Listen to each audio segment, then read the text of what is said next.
said, all right? So we have a special guest in the studio. Ladies and gentlemen, give it up for Bloody Civilian. Hey, what's going on? Hi. Welcome. Thank you. How you feeling? Tired, but Picking excited. Yeah, I mean, listen, we're excited to have you here. I feel like since the last time that you were here, when was that? Like, was it up to a year ago? Yeah. Wow. About a year ago. A year ago. So obviously, the last time that you were here, we were talking about Mad Apology. We were talking about your journey as a producer and as an artist, finding your voice within music. A year later, talk to us. What's going on? How has your life changed in that year as Bloody Civilian, the artist? Obviously in multiple ways. I feel like I've obviously grown as an artist, and I have a slightly bigger fan base now, and honestly just a lot of opportunities are coming now, and it's just an exciting period for me overall. So I'm just glad as a whole. Absolutely. I mean, yeah, you've collaborated with quite a number of artists since the last time that we spoke. You have teamed up with Odumuru Black, of course, since then. You've got a brand new single that's going to be coming out this Friday with Bella Shmurda. And you've got a single that's out right now called Headstart. So musically, how have you grown? How have you been able to really, grow in your craft? Repetition. I just get up every day and keep going. And honestly, I like to tell people that I genuinely love the music part. I think it's the business that's the hardest part. So having growth in my artistry hasn't really been a problem for me, because I genuinely love creating new things and learning new things.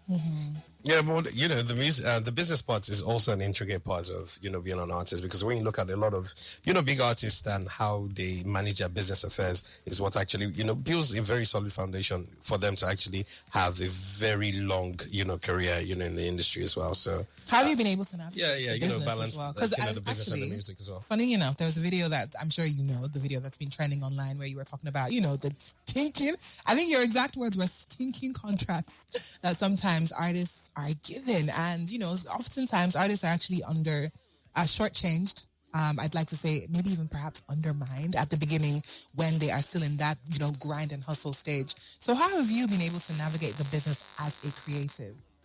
Yeah, I think whenever people make it out on the other side of a lot of hardship, they kind of pretend like they know how they went through.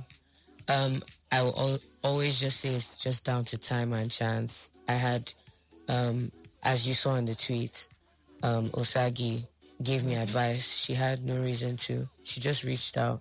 I didn't have any money to give her. It was just free help. And it's hard to find people in the industry that do things like that. So it's just, it wasn't a plan. It wasn't a strategy. It was just time and chance and luck. So, yeah. So you mentioning that it's hard to find people in the industry that are genuine and are just willing to help. What are the relationships that you're building like now?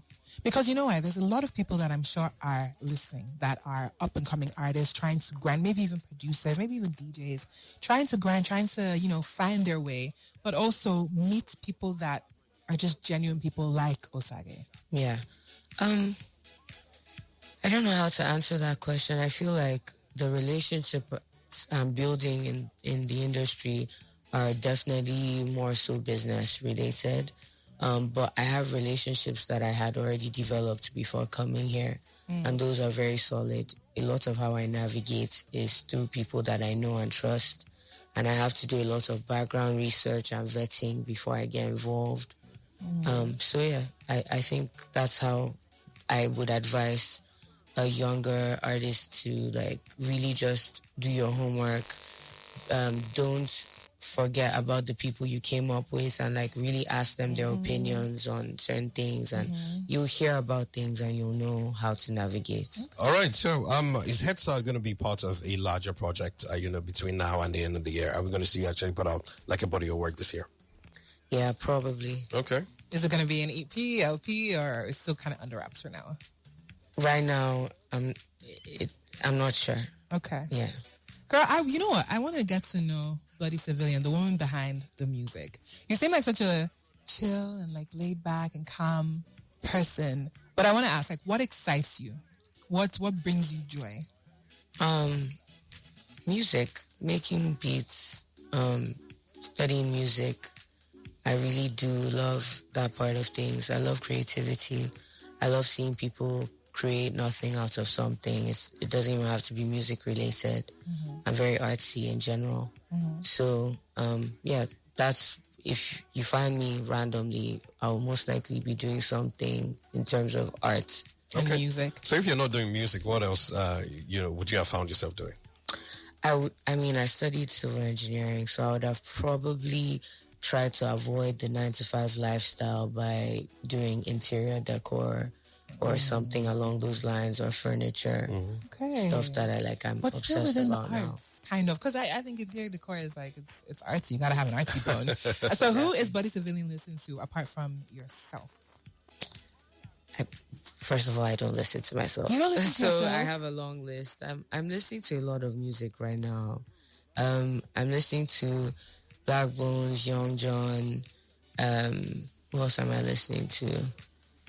It's a really long list. It's a long list. So yeah. So I always come from this kind of thought that a lot of artists that a lot of people that make music are mostly shaped by the kind of music that they listened to when they were growing up, the kind of music that their parents played, the kind of music that they also stumbled on when they were in their early teens and all of that. That just forms kind of shapes the kind of artists that they eventually become. So what kind of music did you grow up listening to? So growing up, I listened to a lot of gospel. Okay. And obviously, as a child, my dad used to play bass in a band. So there was always music around me. The choir used to come and chill in the house and stuff like that when I was a kid. And then when I got to high school, I obviously developed my own tastes, and they kind of changed. I used to listen to a lot of Kid Cudi, Tame Impala, just a whole host of people, and a lot of pop music, Rihanna, Beyonce. I'll be putting those on shuffle.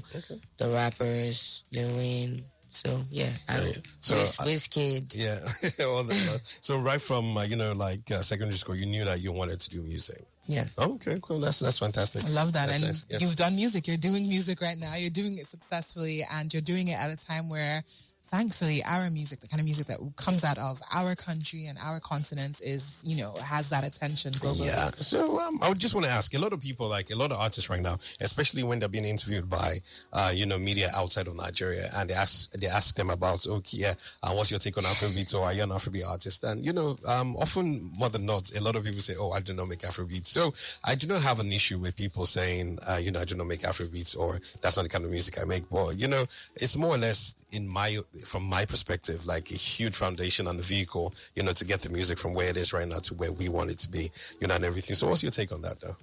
I'm definitely, I feel like all artists make different music. Yeah, I agree with that. But I feel like the world needs to compartmentalize, So at the beginning, there was a lot of dancehall being called Afrobeats because it was done by Nigerians. Yeah. And now we're in a place where there's a lot of UK bashment that's being called Afrobeats. Amapiano is being called Afrobeats. Yeah. So I think we've just found a name for Afropop. I think right now Afropop is pretty much interchangeable with Afrobeats, and what I'm seeing with how people are playlisting, naming the headlines and the way they're just phrasing things. So I guess Afrobeats, and I think it makes sense. It's a genre and it's a movement. Absolutely. Like CK said, Afrobeats in the global scale, or how the globe looks at it, is like any sound to come out of Africa. Western Africa.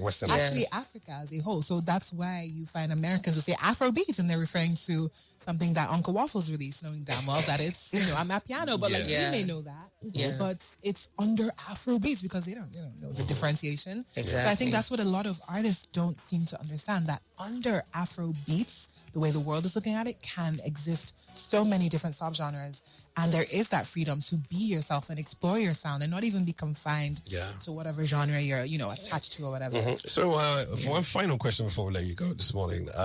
For me, every artist or everybody that loves music has that one song that they wish they wrote or they wish they sang.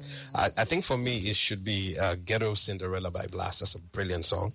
So for you, what's that one song that you wish that you actually wrote or performed? There are lots of songs I wish were mine. Yeah. Like current or like No, any. all It could be time? all time. Like, It could be literally your anything. favorite. Of That you're all like, time. "Dang, I wish I did this."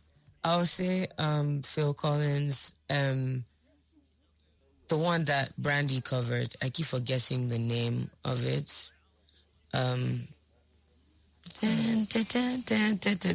know what I'm talking about. Let me see. I think I know that. Me too. Yeah, Wait I a know that second. song. What? Yeah, I know that song. Is it called True Something in Color? Paradise. Another Day in Another Day in Paradise. Paradise. Yeah, With exactly. Ray J. I think that particular song, because of the melody and the lyrics, or the perceived lyrics, I really like how he put it together. Oh, that's a throwback too. You I hit know. us with a throwback all the way back. I love it. And I think that also goes to show the diversity of, your music palette and the kind of music that you did mention that you listen to everything from gospel to hip hop to everything. My playlist is stressful. I can imagine. You But I think don't it's want lit me too. to have the AUX at all. You can go from Fleetwood Mac to Biggie Smalls in 2 seconds. I like Fleetwood Mac. So. Too, and Biggie Smalls. So listen, it's you know, good. for some funny reason though, I thought that in songs like 2000, in the early 2000s, right? Yeah. Yeah. So I thought it was, This is deceiving us. Yeah. So I thought it was what's it called right now? It was a lot like far back, then. Early 2000s is.